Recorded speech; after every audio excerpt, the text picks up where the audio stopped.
Welcome to the Do Zone, where real entrepreneurs share real strategies about getting things done. I'm your host, Josh Thomas. Tag me at JT Literally and show me what you do in the Do Zone. Every week, I'll post the best pick to feature across all my social networks.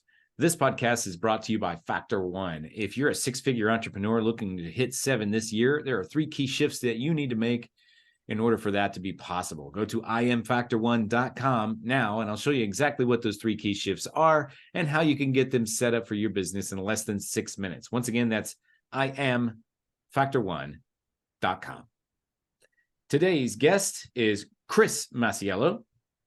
Chris has built a successful, nearly 40-year career spanning a variety of nationally recognized business units in the real estate and financial services sectors, accounting for over $2 billion in annual sales. He is a recognized expert in team building, personal coaching, personal empowerment speaker, franchising, business leadership, marketing, and operations. His experience includes over 100 mergers and acquisitions in residential and commercial brokerage, property casualty insurance, title services, land development, and private equity. Chris, welcome to the Do Zone. Tell us something you believe is the key to getting stuff done that most people wouldn't think of. Hey, Josh, really good to be with you and your community. Thanks so much for having me. It's kind of a simple one. Don't wait, do now. Don't wait, do now. Do it now. I feel like I need to get that tattooed on me. Just do it now. I have this phrase, don't worry about getting ready to get ready. Just go, right? Because once you start something, it's half finished. Yeah. The hard part is just get going. So don't think, do. As my grandson, he's playing football, and he and I saw the new Maverick movie, right? And then they upgraded him into the next level team. He's a good athlete. And he was all nervous about it, And I said, hey man, just like Maverick said, don't think, do. Don't wait, do now. I love that. Do now. It really is the key to success for a lot of people, because we get stuck in planning phase and what's going to happen, what if it doesn't work. But if you're doing it, you're going to find that out real quick. That's right.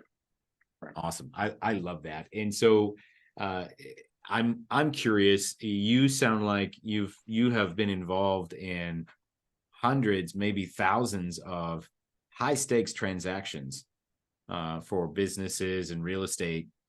And so certainly you've picked up some perspective from people who did wait and didn't do now, and some perspective from some people who didn't wait and did do now. And tell me, maybe, do you have a story that you can pull from the history of, okay, here's a guy that was all set and he was going to be wealthy and he was going to be set for life, but he waited too long?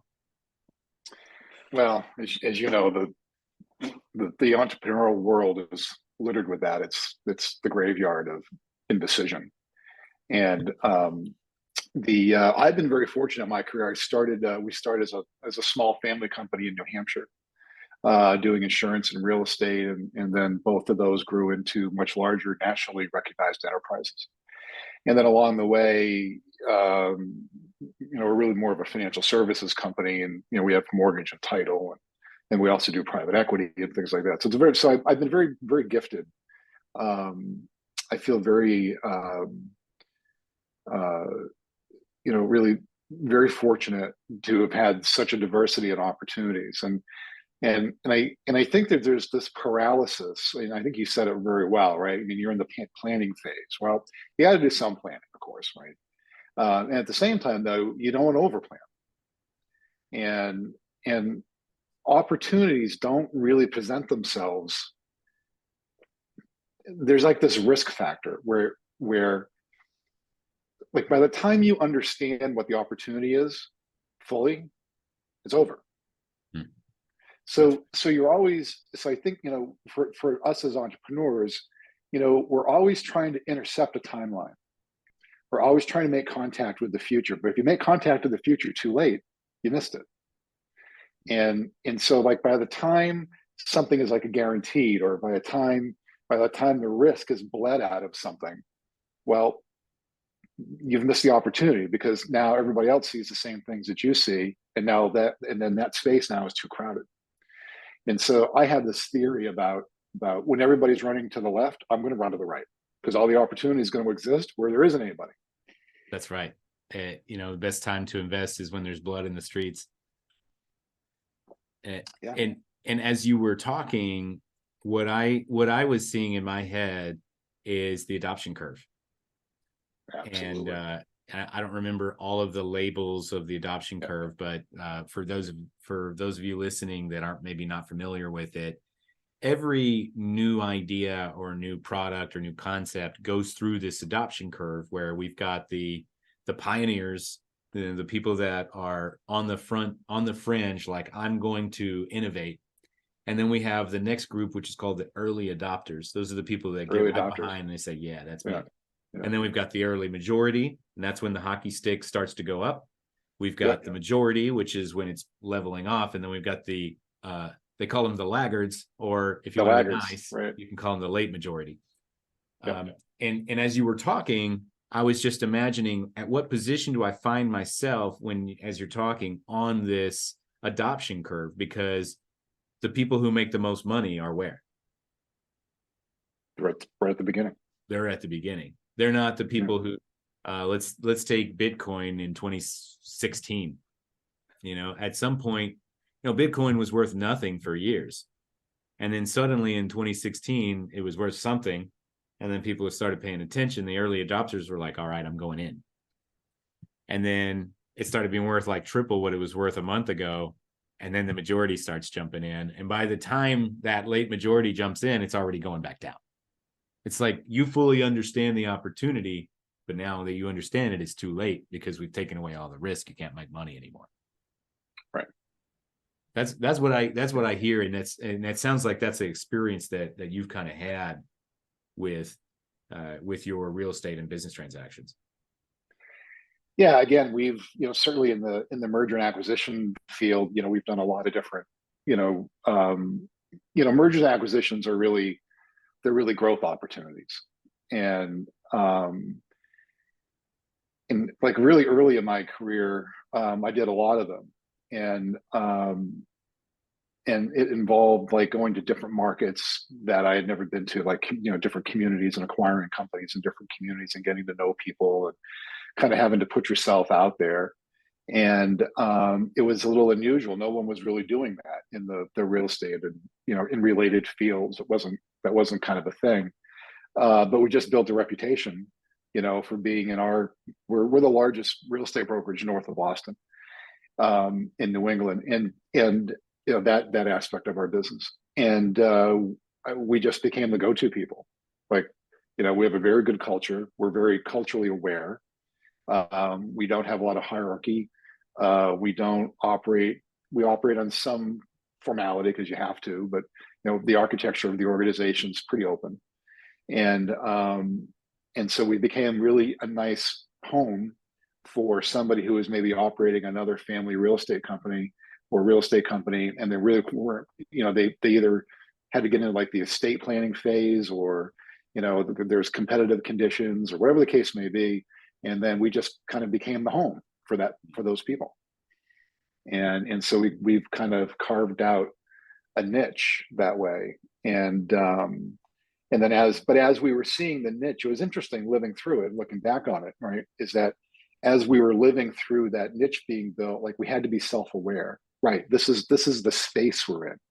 And this is how, we're being considered, right? We're being considered a very safe landing spot for, a family business is now become a safe landing spot for other family businesses, right? Mm. So, but you had to be really self-aware of it. Like, this is the space. There's a kind of a truth to it, Josh, right? Is that we have to be truthful with ourselves without judgment about what's our business, who are we, what are we really doing, how are we really perceived versus how we would like to be perceived. Yeah, the truth is never really lined with our perceptions. There's like your version, my version, and the actual version usually. Yeah, and so along the way, so excuse me, it's like, so along the way, as we were developing, this identity, There were certain deals we wouldn't do because we're not, we're a large company, but we're not corporate. And there Right. were certain deals we would not do because we're not corporate types. And so we had to be honest about looking at some deals and saying that's not us. And so I'm curious, as far as deals, acquiring businesses and merging them together, are there some kind of baseline criteria that you would be willing to share? Because my audience is mostly entrepreneurs. I don't know how many of them kind of fall into your potential acquisition, but I know that a lot of them are thinking about, at some point they want an exit strategy, and having their business acquired in some way is a potential exit strategy. So are there any kind of rules of thumb or best practices that an entrepreneur can start putting into place now that makes it attractive to someone like yourself or a business like yours? Yeah, I think, regardless of the business, that's such a good question, Josh. I think regardless of the business,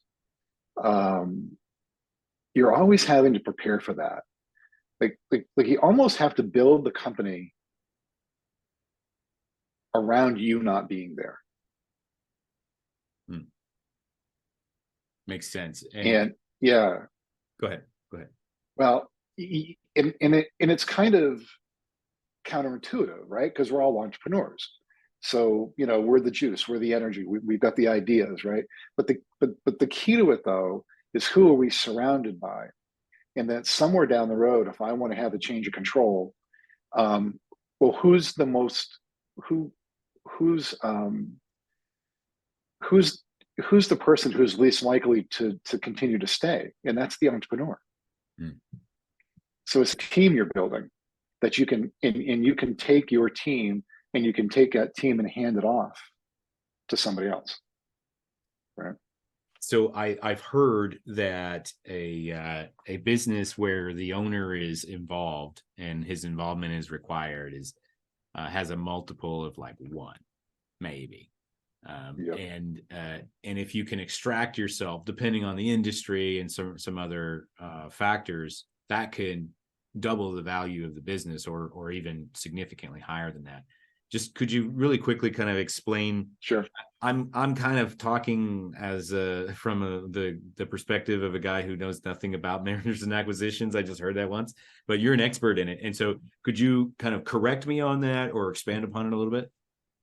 Yeah, no, it's a good line of thought. The multiples are based on earnings. So different industries have different multiples, right? So you might have an industry where the multiples are three times EBITDA, right? Earnings before interest, taxes. And so you could have an industry where it's 10 times, or it could be 20 times. It just all depends, right?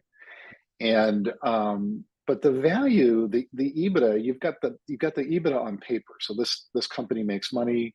It makes $1 million a year. It's a 5 times industry. So, okay, it's $5 million. Some kind of simple math.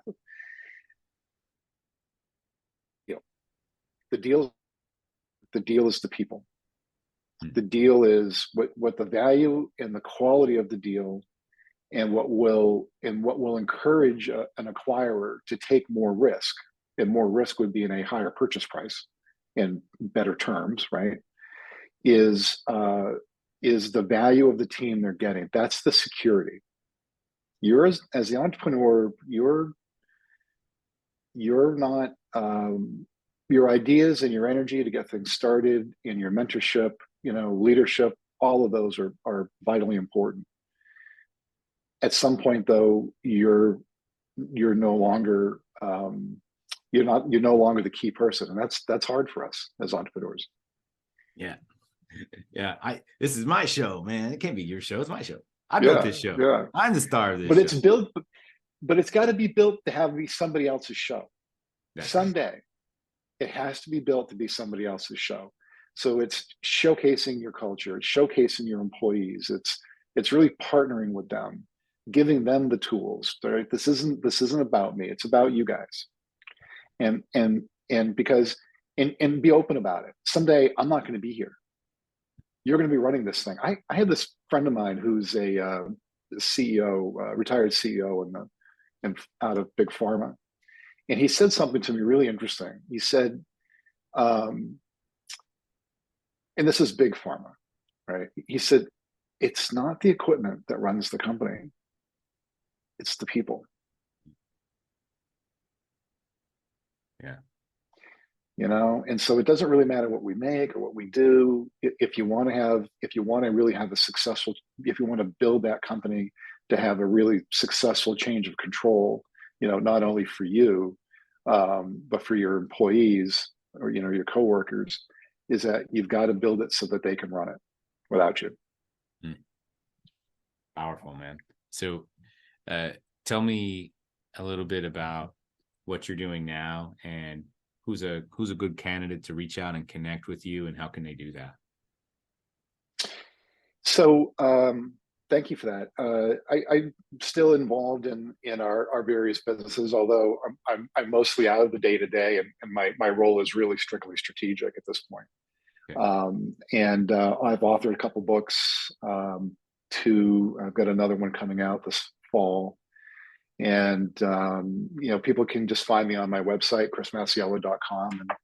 And if they have any questions or anything like that, you know, I do some consulting, so I'm available if people are interested, but I'm happy to answer just basic questions, you know, for people anytime. I think that's part of giving, right? Is that, you know, all of us in our entrepreneurial lives, we've all been treated fairly by other people, and we've all been gifted with knowledge. So, you know, it's one of the things that I don't mind sharing, you know, whatever I've learned, because, you know, every opportunity I've ever had to work with other people or to work a situation has also been an opportunity to work on myself. So I'm always happy to share. Because people are what makes it work. Yeah. It's all about people. Building that relationship. And just really quick, I know you have a book out called Change. Tell me about this. Yeah, thank you. It's called Change, short and simple. You can find it across the various booksellers. Became a Wall Street Journal bestseller, and it's really a short book. It's about 110 pages, and you know, we were talking about action, right? It is self-described by actually most of the reviews it's gotten. It's a actionable, very digestible book. So basically, these are strategies to help move you through a change process. Could be anything, could be personal, could be work, health, it doesn't matter. These strategies, and these are just things that I've learned over time that have been either gifted to me or, you know, through others, or I've learned on my own through my own experiences. And it's really a change strategy book. And it starts talking, we start talking about change for people to understand that we all come pre-wired a certain way. So there's nothing wrong. Like, if you don't like change, like, you came here that way. That's perfectly fine. Yeah. Right. Your job now is to change the wiring. Yeah. That's what the book does. It helps you change the wiring and walks you through steps and sequences and stuff. Awesome. I love it. Wall Street Journal bestseller, eh? It's exciting. Yes, it's done well, and it's had a lot of support, and I am grateful to have had the opportunity to write the book, because for me, I've just, like I said, I've had so many great opportunities, and to me, it seemed not to share it felt like a disservice, if that makes sense. So the book is really designed that way. Makes total sense. Thanks for that. So we're going to wrap up from here. Thank you so much to our guest, Chris Masiello, for joining us and sharing some wisdom about how he gets stuff done. You can learn more and connect with him directly by going to chrismasiello.com. Also, I recommend that you pick up his book, Change, available wherever you purchase books.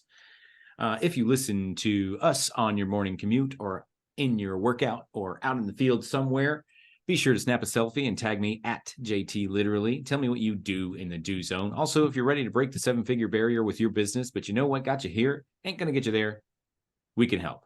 Go to imfactor1.com now, and let's see how much impact we can make in less than 6 minutes. Know this, you are Factor 1 for your own success. Now let's get to work.